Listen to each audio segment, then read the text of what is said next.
okay, which is of the stock of Israel. Okay, that stock is the same thing as pedigree. Okay, lineage. Okay, which is determined by the fathers. Okay, which we read back in the book of Numbers. Okay, so that's how he identifies himself, because of his ancestry. Okay, going back through his fathers. Okay, because they're always talking about their fathers. They're never talking about their mothers, man. Okay, they always speak about their fathers. Okay, because of their fathers, they are Israelites. Okay. This is from First Ezra, chapter 5, verse 37. Right. Now this is the account where,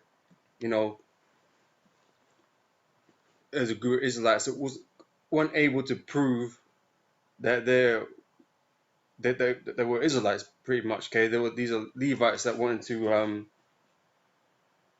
take part in the Levitical priesthood, right?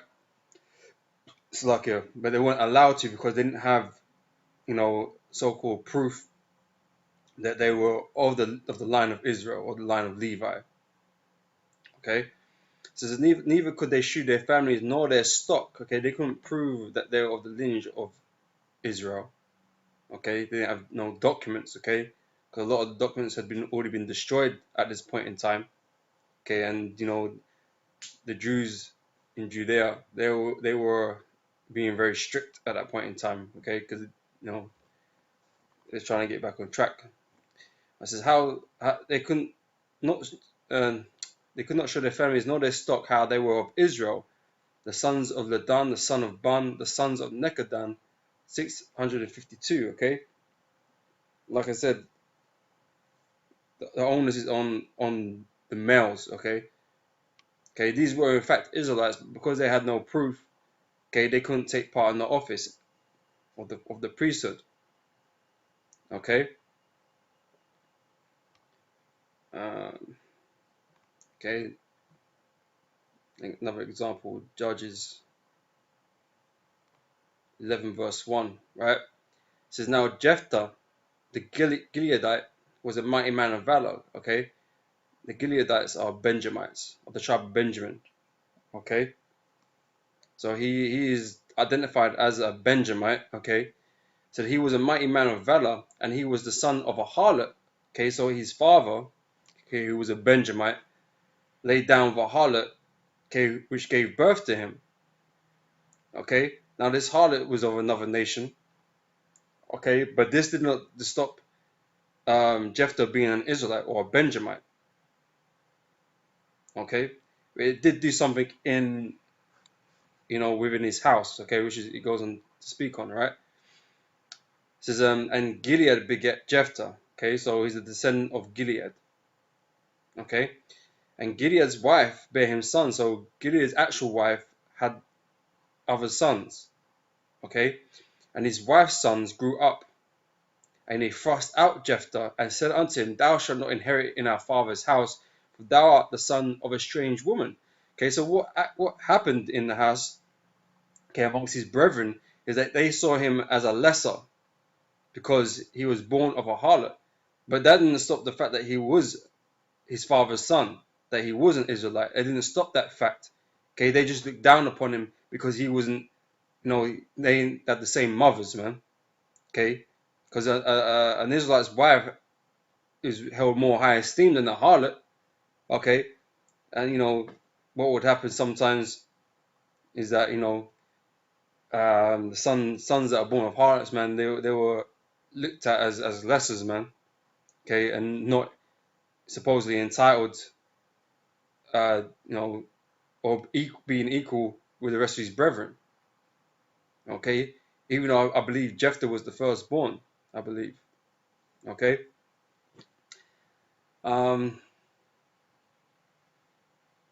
Okay, so when you read the story, you're gonna see how the Most High exalted Jephthah, okay, over his brethren, and was a great man in Israel. Okay, but like I said, being born of a harlot, okay, she wasn't no convert, okay, like these Jewish people might want to try and say. No, she's Jewish because she converted to being Jewish, so therefore, Jephthah's Jewish or whatever bullshit they want to pull out their ass. Okay, she was just a harlot, man. Okay, that gave birth to Gilead's son. Okay, but he was an Israelite. Okay, it's as simple as that. Okay.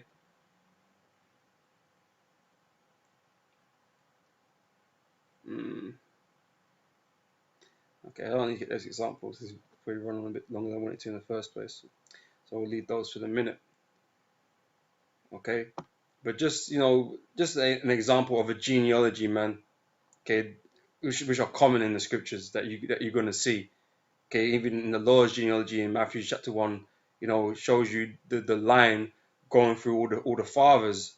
Okay, this is very common, man. You're never going to see a genealogical line going through the list of all the mothers, man. You're never going to see that. Okay, you get a couple mentions of certain women, but that is it. Okay, this whole ancestry thing goes back through our fathers, man. Okay, through man's seed. Okay, just like the Lord, said to Abraham through thy seed, and to Isaac through his seed, and to Jacob through his seed. It's always been passed on through men. Okay, that's what the Lord is dealing with, man. I ain't dealing with no women. Okay. Okay, but like I said, this is just an example, right? This is Ruth chapter 4 verse 18. It says, now these are the generations of Perez. Perez begat Hezron. Okay, and this is the line of Judah. Okay, which leads up to King David and ultimately Yahushua. Okay, so these are the generations of Perez. Perez begat Hezron. Okay, now when it says these are the generations, what does the generations mean? Okay, we're gonna have a look. Descendants. Okay, the result. Okay, proceedings, generations, genealogies, account of men and their descendants. Genealogical list of one's descendants. Okay, the course of history. Okay, family. Okay, descent, family, history, birth, generations. Okay, that's what it means. Okay, and in this is a list of a whole heap of men. Okay, that produced offspring.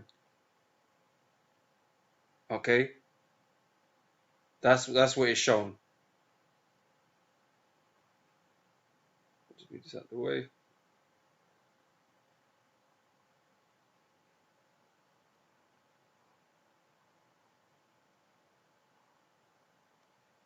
Come on, man.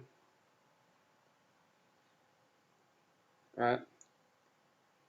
This is, and Hezron begat Ram, and Ram begat Amminadab, Nadab, and Amminadab begat Nahshon, and Nahshon begat Salmon, and Salmon begat Boaz, and Boaz begat Obed, and Obed begat Jesse, and Jesse begat David. Okay, so this is the line of men. Okay, and these men brought forth these other men, their sons. Okay, so the woman is not involved in these lines. Okay, is irrelevant to who these women are. Okay, Paul never mentioned who his mother was because she was irrelevant. Okay, that is not how you identify yourself to being an Israelite. Like I said, if a woman lays down with a heathen, that child is going to be a heathen. It ain't going to be an Israelite. Okay, because she's raising that heathen seed. That seed belongs to that heathen. Okay, so the women can't determine any nation. Okay, only men determine nations. That's why there's patriarchs, man. That's why everything's named after men. Okay, men are the founders of all things. Okay, not the women. Okay, but with that, brothers, I'm gonna say shalom. I think the point has been driven. Okay, so with that, brothers, I'm gonna say shalom, and then I'll catch you on the next video. Shalom.